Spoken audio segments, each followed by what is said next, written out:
ندورتوني maaliif miidhamna yeroo baay'ee dhiira caala jettee na gaafatte takka akkana fakkaatutti garaa waan laaftaniif waan hunda laaf garaa laafinna keessaniitiin hatta wayita jaalattan garaa laafinna keessaniin jaalattan wayita yaaddanillee akka waan garaa laafinna keessan saniin yaaddaniif na fakkaata laakiin rabbiin sammuu sii kennee jira wanni kun sirrii miti jedhee addaan ittiin baaftu sammuu sii kennee jira yeroo garaa laafinnaa keessa seentu ammoo sammuu keetiin yaaduu dhabda garaa laafinna keetiin yaadda yookiin ibsuu wallaalee ta'a laakiin wayita nama tokko jaalattu hin dhabda haa jennu wayita dhabde ammoo kutannoo qabaachuu qabda yaani khalaas dhiisuu qabda maaliif yeroo dheeraa lubbuu kee guutuu maaliif miidhamta nama tokkoof jettee nafseeteetu nafsee nama sanii caala lubbuu teetu lubbuu nama sanii caala yoo ati fayyaa qabaatte jiruu ta'e itti fufu dandeetta laakiin inni achi taa'ee nagaa qabaa jiruu fi jiraata asitti maaliif miidhamta ibsu wallaalee ta'a kanaafuu garaa laafinna keessaniin osoo hin taane kee yaaduu qabdan sammuu keessaniin onnee teessaniin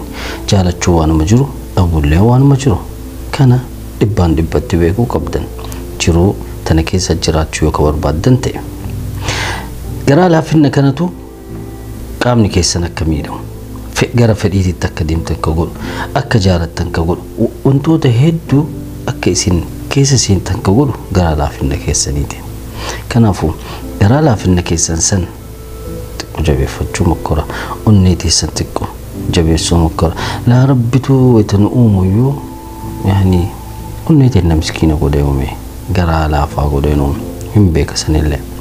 laakiin haga jiruu tana keessa jiraattu ammoo wantoota haaraa barachuu qabda wantoonni ati barattu kunniin ammoo jiruun tun akka wayita durii sanii miti guyyuu dabar yaani guyyuu waan haaraa argaa deemta waan haaraa barataa deemta sigalee wayita nama tokko ol barattuun illee nama san akkamitti yaani namni sun nama anaan malu inni siin malee jira ati jaalatteen inni siin malee jira laakiin ati inni hoo siin mala jettee kanallee beekuu qabda soo firummaa san keessan seenee yeroo baay'ee dubartiin gudunfaan dubartii wanni miidhamtuuf garaa laafinnee siitiif wallaalteetii miti osumaa beeytu miidhamti osumaa beeytu miidhamti yaani dagachuu dadhabee irraa fagaachuu dadhabe jettee of miiti laakiin lubbuu teetu lubbuu hunda caala kana qofa beekuu qabda tanuma yookiin yaada kee ibsa